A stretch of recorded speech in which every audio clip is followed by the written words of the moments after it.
मणिमा केबे दुखिनी कथा मन पकईब केते प्रार्थना करुछि केबे तोर दुआर को मोर डोरी टिके लागिब बोली।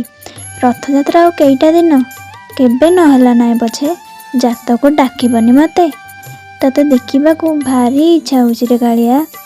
आषाढ़ मासर द्वितीया हेब आकाशरू मेघ बरसुथिब मो कालिया रथरे आसुथिब देहरु जर छाड़िथिब फुला टिके कमिथिब भगत को देखा मन तार उचाट हेब मो श्रीक्षेत्र मणि हरिबोल हुलहुली शब्द जाउथिब रथ उपरे एई बड़दाण्डरे माउसी घरे 9 दिन रही पोड़पिठा खाई माँ लक्ष्मी रसगोला नहीं मंदिर फेरब।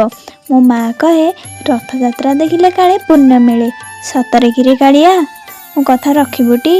हे नयननाथ मो कालिया शांत रहिली। जय श्री जगन्नाथ।